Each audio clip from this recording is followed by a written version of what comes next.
Bonjour. Je dis, moi, pour montrer aux autres, une technique qui pose la case thoracique et la colonne vertébrale avec l'inspiration. D'ici longtemps que les autres cases thoraciques sont ouvertes, c'est à vie. Et d'ici longtemps que les cases thoraciques sont ouvertes, toute la qualité qui nous a, du coup, commence à sortir, du coup, commence à faire ce travail qui est bizarre. Mais ce n'est pas de nous l'occasion d'apprendre et nous propre les cours, si nous pas prendre le temps pour cesse bouclette de nous les cours, parce qu'on a celle nous tout, nous avons une bouclette, lisse qui a tout le monde fait là-dedans, mais aussi il y a un secret dans yo qu'on peut faire automatiquement apprendre et nous mal monde. Bon, elle pas plus tordé. Doucement.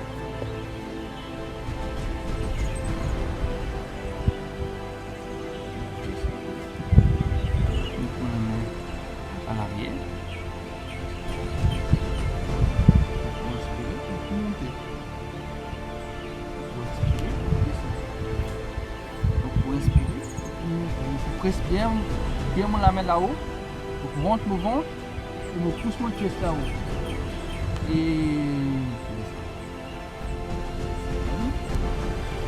petite chose, vous prenez la main là, expirez, dévide l'air, inspirez, expirez, dévide l'air.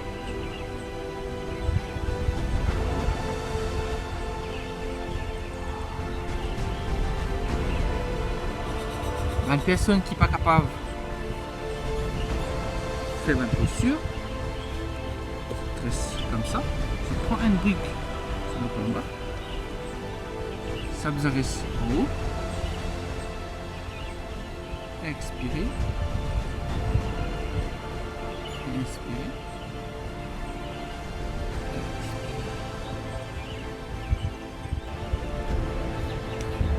bonjour. Maintenant, on vous montre les autres. Posture de triangle B. On fait debout. Je fais même pareil. Il faut prendre une brique. Parce qu'il y a des fois où je ne suis pas assez souple. Je viens une brique.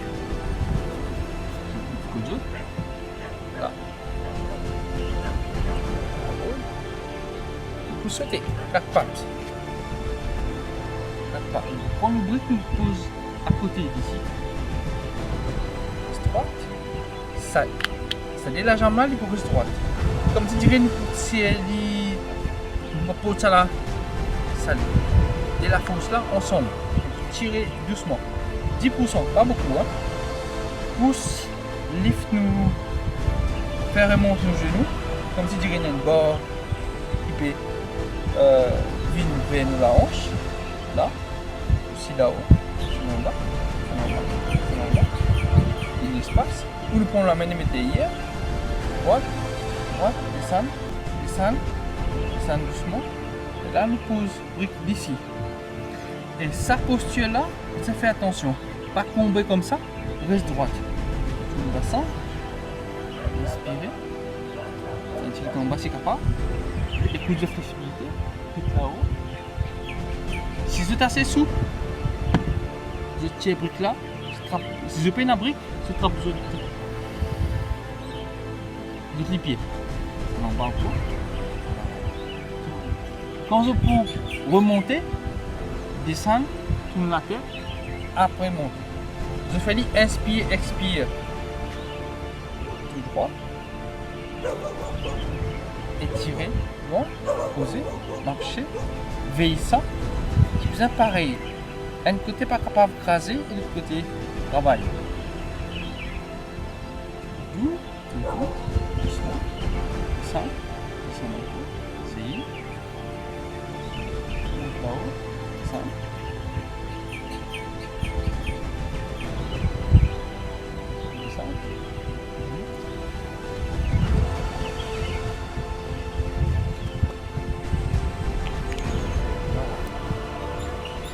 sa posture-là, fais-le 8 fois. Inspirez, montez, expirez, sauter, inspirez, halte de posture, expirez, termine posture et revenez. Fais-le 8 fois de chaque. Quand vous finissez de faire 8 fois de chaque, vous êtes là, vous êtes capable de rester là-dedans. Mais pas rester là-dedans sans encore pratiquer plusieurs fois. Merci et bonne journée. Bonjour, c'est Rishtika, psychologue clinicienne de la santé. Dans cette vidéo-là, nous focusons sur la gestion des conflits au sein d'une relation de couple. Alors, le Covid-19, nous en confinement, il laisse peut-être beaucoup trop de temps à certains couples. Donc, si c'est pas Honeymoon 2.0, peut-être il y a une réaction mixte entre le bonheur de se retrouver avec tout ce temps disponible, ou alors peut-être bien plus compliqué que ça, même un cauchemar à certains moments, avec beaucoup trop de disputes certaines fois. Donc, ce qu'il faut savoir, que c'est normal d'avoir des disputes, parce que chacun il est en recherche de ce territoire, en recherche d'un certain jeu de pouvoir qui est capable de venir au sein du couple, mais aussi il y a une fonctionnalité qui est qui n'est pas beau en fait, qui nous évite un status quo, parce que status quo, comme on le connaît, c'est presque une relation morte. Donc, alors, il est utile quelquefois, mais s'il est de plus en plus souvent, à ce moment, il faut faire attention. D'accord? Donc, comment mobiliser à travers certains guides qu'ils sont capables d'utiliser pour faire à ce que le couple aille mieux durant le Covid. Donc, durant le Covid, il y a aussi une restriction au niveau des rôles et responsabilités en tant qu'individu qui nous est là, parce que nous existons en tant que soi-même, nous avons une identité personnelle, une identité sociale, professionnelle, avec les autres, dans la relation du couple, en tant que parent, entre autres. Mais sa phase de confinement-là, il a tendance en fait à réduire le nombre de rôles qu'il y a et limiter peut-être soit à juste une relation de housewife en ce moment, il y a beaucoup de tâches à faire dans la maison même, ou alors nous limiter qu'à nos rôles de parents, si nous pas fait work from home d'ailleurs, ou alors si nous il y a une relation de couple pour ne pas dire vieillissant, donc avec un partenaire, voilà, donc qui est âgé, qui est dépendant de nous. Donc nous retrouvons avec une responsabilité de caregiver seulement, et à 24/7, il est capable, épuisant sur plusieurs plans. Donc comment aller mieux, comment faire que le couple aille mieux dans sa phase-là? Déjà, ce qu'il faudrait faire, c'est le partage des responsabilités et des tâches de la maison au quotidien. Donc, qui ne pas prendre tout, responsabilité dans nos épaules, nous connaît, attribuer, qui va faire quoi. Donc, autour des tâches ménagères. Deuxième, nous trouvons nous-mêmes en activité en commun, qui nous partageons au sein du couple avec nos partenaires, mais en même temps, il est très important, aussi important de se trouver une activité qui nous fait lire en singulier, c'est-à-dire privatique pour soi-même, qui fait nous, qui source de bien-être, de plaisir personnel et en forme de loisir. Donc, par exemple, si nous comptons regarde une émission qui peut-être nos prochains pas contents, ou nos partenaires pas contents, ça c'est mon temps à moi, d'accord? Et il va falloir faire respecter ça au sein du couple. Ou alors, mon content est en mode demi-heure pour lire vos livres, pour faire vos jardinages. Donc voilà, se trouver des activités en commun, mais aussi singuliers. Troisième, nous visons aussi trouver un moyen et une stratégie, peut-être revoir une stratégie qui d'habitude nous anticipée au sein du couple pour gérer justement ce conflit-là sans qu'il nous blesse l'autre personne, sans qu'il nous offense lui. Donc, comment faire pour résoudre? Est-ce qu'il nous a résolu par une modalité-là de suite, ou soit nous capables de postponer à travers une discussion entre adultes, cohérent, logique, paisible. Donc, voilà, on se pose la question à deux et nous trouvons une solution dans la meilleure façon possible. Il est important aussi de savoir qu'il est capable, comme je disais tout à l'heure, postpone, c'est-à-dire qu'il pose nos partenaires la question, est-ce qu'il pense nous capable d'attendre un petit peu avant qu'il nous recose sur ce topic-là. Voilà. Et cinquième, c'est aussi l'acceptation, qui en fait c'est une situation compliquée pour tout le monde, mais aussi peut-être pour tous les couples qui se passent des qui peut-être passent par une épreuve difficile, mais que voilà, qui est normal, qui nous fait gagner beaucoup d'émotions qui ne soient pas forcément des émotions positives vis-à-vis de son partenaire à ce moment. Sixième, c'est de dialoguer, de converser avec beaucoup d'empathie, de bienveillance vis-à-vis de l'autre, beaucoup de patience surtout, sans que l'on soit en fait maintenu dans une position d'attaque ou alors sur trop la défense beaucoup de fois, bien plus souvent, comme style dans la gestion de sa conflit dans le couple, qui peut aider à améliorer la situation entre nous deux. Et septième, il y a beaucoup de choses dans notre vie au quotidien qui ont tendance build up, c'est-à-dire si j'ai un problème avec le voisinage ou alors au travail, avec le chef, avec collègues ou avec extended members, des autres membres de la famille, ben, nous pas le temps, ça est là pour capable ventiler sa émotion qui m'a accumulée à ce moment. Et d'un coup, à cause de me retrouver seul, peut-être avec beaucoup de temps face à moi, il est capable aussi exploser. Donc, savoir reconnaître qui situation ou qui personne qui te génère une émotion négative en moi et pas tout déverser sur le partenaire. Et aussi, peut-être bien souvent, les petites choses qui nous capables de régler, ils pas forcément insignificant, on va dire, ils pas nécessitent tout ça, énergie négative et l'attention qui nous fait donner là. Entre autres, aussi, huitième, c'est au sein d'un couple qui peut travailler, les deux qui travaillent dans un service essentiel en ce moment, il est capable, un petit peu plus compliqué pour à gérer en fait, parce que normalement, nous ne pouvons pas garder les temps pour de nos partenaires, nous ne sommes pas capables aussi exprimer peut-être cette émotion qui nous a dans nous, ajouter à cela le stress lié au travail, ben, il demande en fait une réorganisation de nos time management. Et pour terminer, beaucoup de respect vis-à-vis de l'autrui, care, concern, beaucoup d'affection, de câlin qui va désigner, partager des moments de plaisir, de bonheur qui pourraient à mieux gérer une situation de conflit au sein du couple. Voilà. Bonjour, c'est Rachtika, psychologue clinicienne de la santé. Donc dans cette vidéo-là, il y a comme thème comment aborder une mauvaise nouvelle à une personne qui a été infectée par le COVID-19. Donc, ce qui implique en fait une démarche qui normalement est faite par l'équipe médicale, le personnel soignant, qui là, les résultats sont tombés, là, il explique sa patient-là qu'il est gagné. Et pas que le patient, bien souvent, c'est aussi la famille. Donc, sa décision d'informer le patient avant, la famille, bref, normalement, les conseillers qui nous disent au patient déjà avant tout. Parce que nous a quand même fait dans un contexte préserve sa dignité de la personne là, qui est infectée là, et surtout donner sa l'autonomie et liberté de choisir à qui informer et à qui d'autre peut-être qu'il n'est pas souhaité dans son entourage proche. D'accord? Donc l'annonce il reste quand même une étape difficile. La manière qu'il nous fait, qui nous a go ahead avec sa mécanisme de faire là, il est capable de laisser quand même un séquelle sur la personne à long terme, sur ce psychisme, sur le plan psychologique. Mais pas que. Donc, psychologique, comment par rapport à cette personne-là?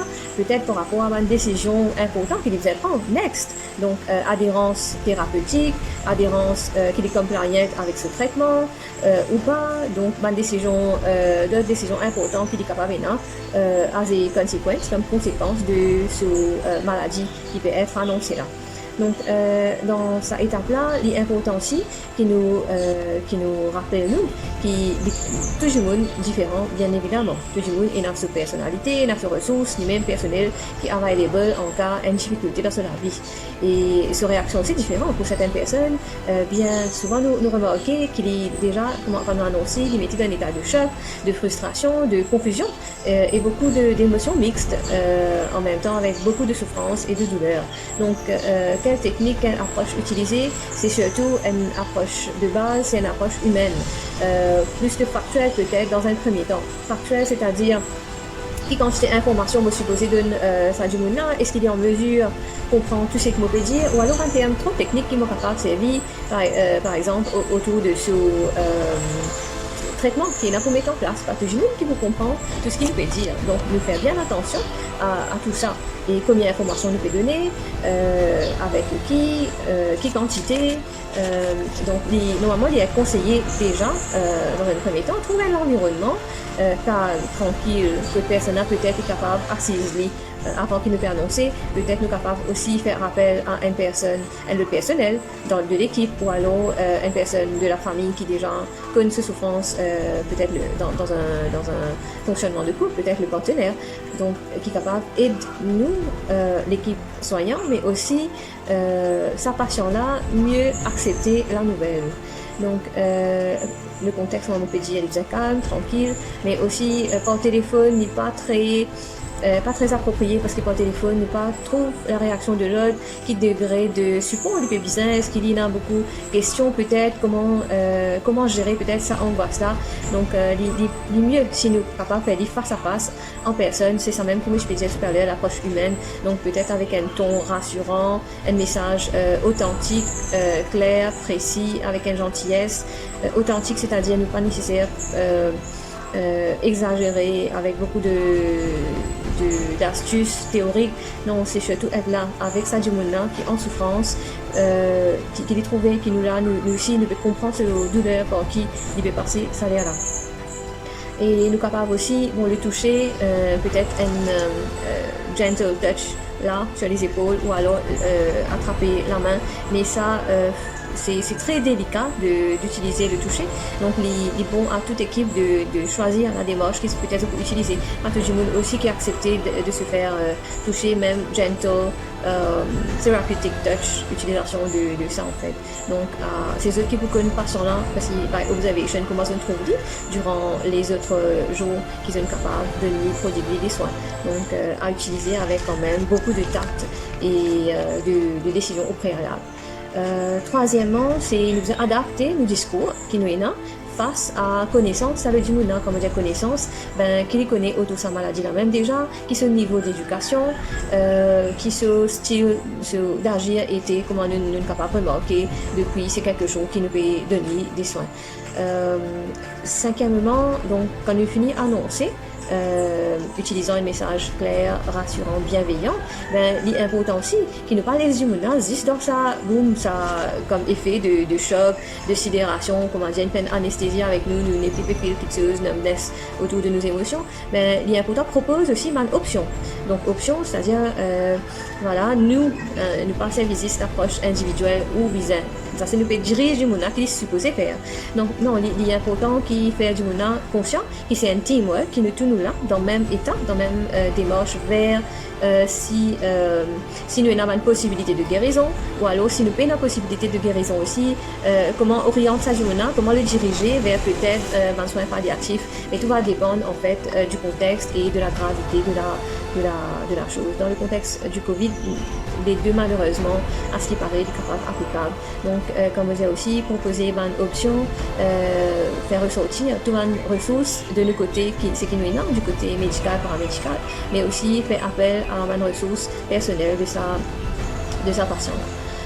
Sixièmement, donc, nous avons quand même une option ouverte, gestion après l'annonce d'une personne qui a été infectée par le Covid, c'est-à-dire nous laisse quand même un espace bienveillant pour qui ça du monde est capable de retourner. Donc peut-être ça fait quand une jelly, il n'est pas capté à 100% tous les messages, c'est qui une jelly, il est capté 50%, 30%, 70%, bref, à un quand même un degré de compréhension qui varie d'une personne à l'autre. Donc nous laisse quand même ça l'espace là avec une coordonnée que du monde est capable retourne vers nous pour poser souvent de questions qu'il y a, pour qu'il lui fait part de ce difficulté, peut-être une détresse post l'annonce en fait.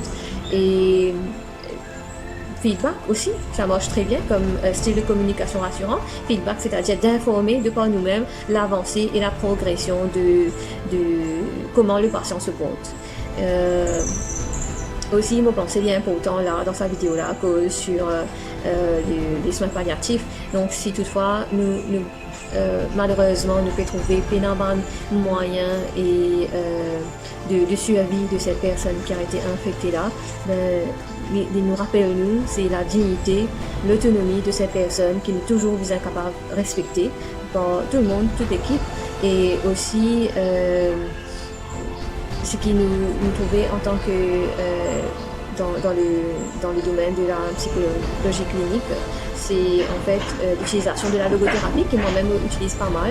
Donc, il est très près ça comme technique et il est capable d'être utilisé par le personnel soignant, mais en même temps paramédical, ce qui concerne surtout à faire ressortir une émotion et les désirs de cette personne mourante. Donc, c'est-à-dire cause autour de l'amour avec sa personne-là. Bien souvent, nous pensons que si nous cause l'amour avec un jour, ça peut faire des tristes, ça peut rendre plus malade. Mais face à une personne qui est déjà dans un soin palliatif, mais aussi peut-être pas que palliatif, hein, peut-être qui a une possibilité de guérison pour lui, il y a pourtant cause autour de sa mot-là, qui paraît lourd, qui fait peur, en fait.